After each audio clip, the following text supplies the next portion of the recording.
Now, I want you to go in that bag and find my wallet. Which one is it? It's the one that says bad motherfucker.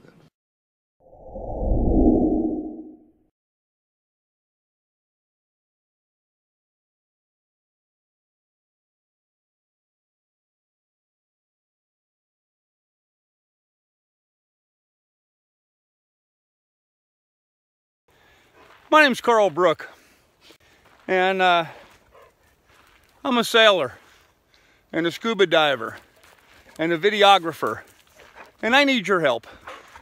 I've had a deep respect for the world's oceans and for the fishes and critters in the sea, and for my entire life I've been trying to get myself to a situation where I can go ahead and try to do something positive. So I started a YouTube channel called Grandpa's Farm Goes Sailing, because I've been farming a little bit too. Very concerned about the quality of food. Like to raise my own healthier. So now I'm up here in Alaska trying to sell the farm that I own, trying to get my money out of it so that I can follow my dream. But unfortunately, our real estate market up here in Florida, or up here in Alaska, has really gone to hell. I can't sell my property for what I owe on it, apparently. I currently have it on the market for $26,000 below the appraised value, and we just paid $900 to have a legit appraisal done, and I'm priced at $26,000 below that, still not having any success. So I'm doing this GoFundMe program. I'm not trying to raise a fortune. I need about 10 grand to go to Florida, buy a boat, and do what I'm doing. So that's what I'm trying to do with my GoFundMe. See if I can raise that much. If you can help, please contribute. If not, I certainly understand. But I need to follow my passion and do what I can to save the planet, and I hope you're going to help me with that. Well, hey kids, Grandpa here.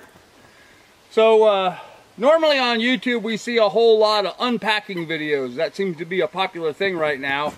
Thought I'd try to do something a little different and do a packing video. And what I'm showing you here is some of the gear I take with me when I go scuba diving. Well, hey kids, Grandpa here. How's everybody doing today?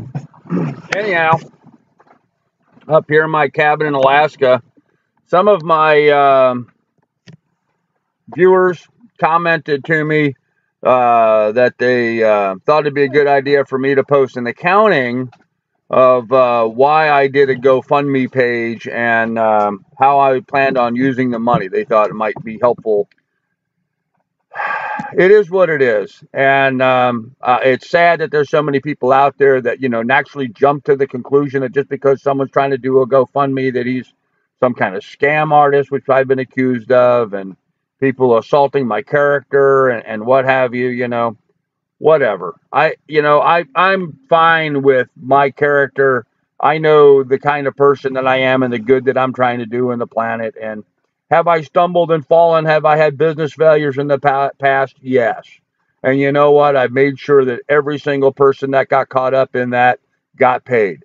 Did they get paid late? Yep, you betcha they got paid late. But everybody got 100% of the money that was due them.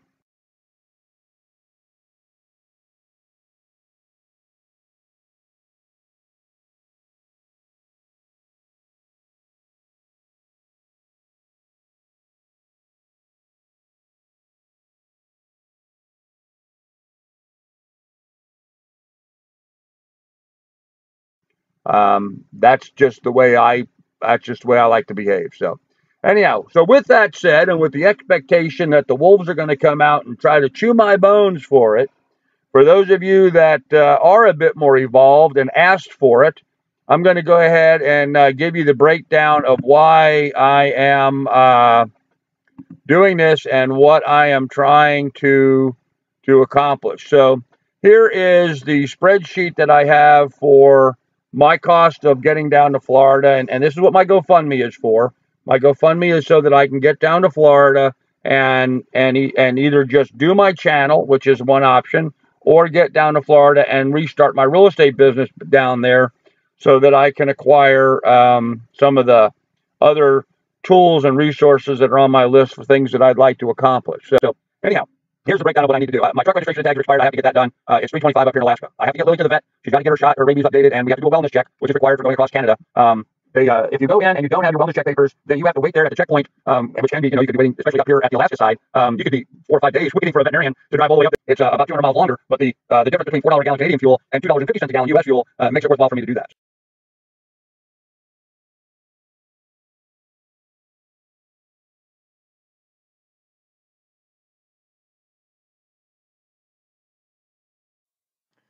Hey kids, Grandpa here. So, doing a little boat shopping, looking at some options available to me. You can, you can see the mess here in the garage that I'm dealing with.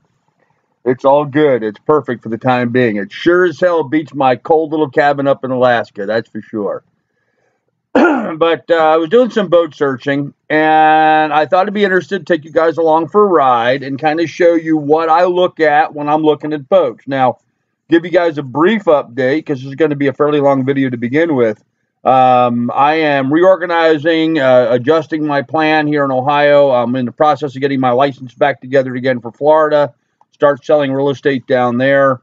I will be back and forth between Ohio and Florida, spending most of my time in Ohio, but I will be spending time in Florida, obviously, and temporarily I'm going to motel it, but I will be buying a boat to live on in Florida. So I'm kind of looking at different boat options. Now, for right now, I'm probably going to end up buying a 36 to 40 foot monohull. But I still was doing a search today, looking at some catamarans, looking at some options for some boats down the road, looking, trying to keep myself up to date with what's available.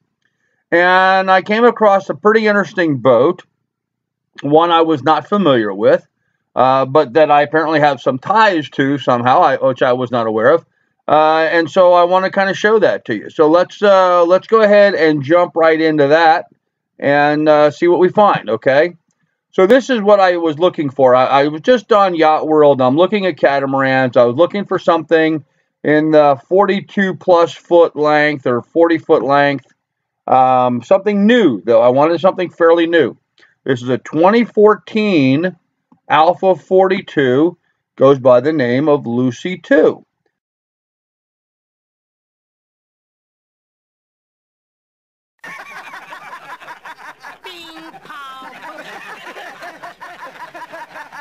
Mushroom cloud playing mother